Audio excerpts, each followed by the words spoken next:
आइए आपको बताते हैं कि अखिलेश यादव क्यों चाहते हैं जातीय जनगणना। दरअसल ओबीसी प्लस एससी को जोड़ दिया जाए तो उनके वोटर पर नजर है।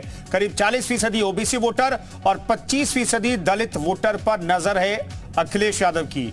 जीत में निर्णायक भूमिका ये वोटर निभाते हैं, इसलिए उन्हें टारगेट करने की कोशिश समाजवादी पार्टी की तरफ से की जा रही है। तो यूपी का जातीय समीकरण साधने की कोशिश हो रही है। तो अगर हम बात करें 41% जो है, अगर हिंदू ओबीसी की बात करें तो करीब 41% उनकी आबादी है। मुस्लिम ओबीसी 13% है। अनुसूचित जाति करीब 21% लोग हैं। अनुसूचित जनजाति के लोग करीब 1% के आसपास है। सामान्य वर्ग की बात करें तो 24% लोग सामान्य वर्ग के हैं। और इसी आधार पर अभी तक चुनावी गणित सेट किए जाते रहे, लेकिन इसी गणित के आधार पर अब समाजवादी पार्टी चाहती है कि जातीय जनगणना हो और उसके आधार पर वो सियासत को आगे बढ़ाएं।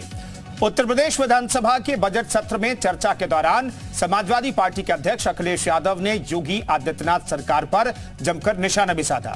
बजट पर चर्चा के दौरान सत्ता पक्ष और विपक्ष में जमकर तकरार देखने को मिली। वहीं अखिलेश यादव ने हाल में हुए कानपुर हादसे सहित तमाम मुद्दों को लेकर योगी सरकार को घेरने का प्रयास किया कि उत्तर प्रदेश की अर्थव्यवस्था अगर बेहतर होगी तो देश की अर्थव्यवस्था बेहतर होगी। हालांकि बहुत सारी चीजें सरकार भूल गई है क्योंकि सरकार दोबारा बन गई उनकी। बजट सत्र के चौथे दिन विधानसभा में बजट पर चर्चा के दौरान सपा अध्यक्ष अखिलेश यादव ने सरकार पर जमकर हमला बोला। जातीय जनगणना की मांग सहित कई मुद्दों को लेकर अखिलेश ने योगी सरकार को घेरा। अखिलेश ने सरकार के तमाम दावों के आंकड़ों पर सवाल उठाते हुए क्रेडिबिलिटी पर सवाल उठाया, जिसका वित्त मंत्री सुरेश खन्ना ने विरोध किया। और आपकी क्रेडिबिलिटी क्या है? आपकी पॉलिटिकल क्रेडिबिलिटी क्या है? आपने कहा 5 करोड़ देंगे विधायक निधि, आपकी पॉलिटिकल क्रेडिबिलिटी क्या है? क्या है पॉलिटिकल क्रेडिबिलिटी? क्या है पॉलिटिकल क्रेडिबिलिटी आपकी? बजट देख ले, बजट आपने दिया है बजट। क्या है पॉलिटिकल क्रेडिबिलिटी? बजट में दिया है, बजट में दिया है, क्या है? बजट में दिया है, क्या है? योगी आदित्यनाथ पर निशाना साधते हुए पूर्व मुख्यमंत्री अखिलेश यादव ने कहा, बजट देखा तो दुख हुआ कि नेता सदन गोरखपुर में अभी तक नाला नहीं बना पाए।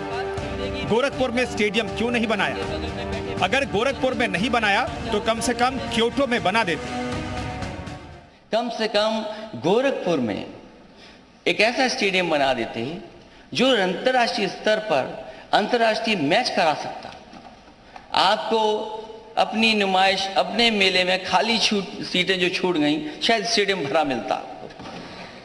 और अगर आपने अपने यहाँ नहीं बनाया स्टेडियम तो कम से कम क्योटो में बना देते। आज नहीं तो शायराना अंदाज में अखिलेश ने कहा कि आंखों पर सियासत का असर देख रहे हैं, किस ओर लगी आग और किधर देख रहे हैं। अखिलेश ने सदन में कहा कि बीजेपी ने राज्यपाल का बहुत समय बर्बाद किया, जो योजनाएं दी गई वो जमीन पर नहीं कोसों दूर हैं। योगी सरकार पर तंज कसते हुए अखिलेश ने कहा कि लगता है कि दिल्ली और लखनऊ के तालमेल में कुछ गड़बड़ हो रहा है। अगर दिल्ली वाले कहेंगे तो लखनऊ वाले नहीं करेंगे, कुछ गड़बड़ चल रहा है।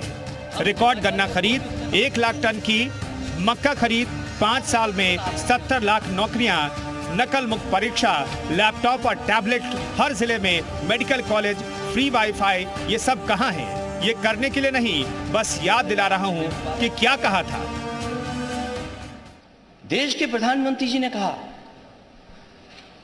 कि जानवर सड़क पर नहीं होंगे, किसानों का ये संकट हम दूर कर देंगे। मुझे तो ये लगता है दिल्ली और लखनऊ में कोई तालमेल में गड़बड़ हो रहा है। अगर दिल्ली वाले कह देंगे तो लखनऊ वाले नहीं करेंगे, और अगर लखनऊ वाले कुछ लेकर के जाएंगे तो दिल्ली वाले नहीं करेंगे। क्या दिलावा? सदन में अखिलेश यादव ने प्रदेश में आवारा पशुओं का मुद्दा भी उठाया, जो चुनाव में बड़ा मुद्दा था।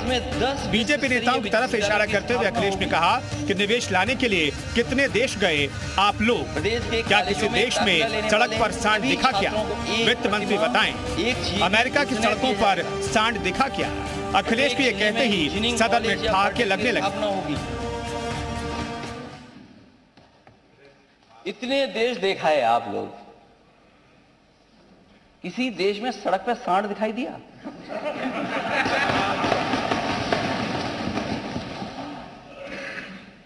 अमेरिका गए थे हमारे वित्त मंत्री जी, क्या सांड दिखाई दिया वहां पे?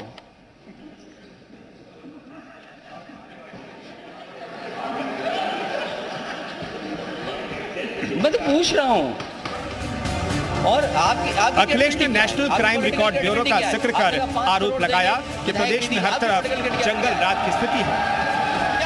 ब्यूरो रिपोर्ट, जी मीडिया।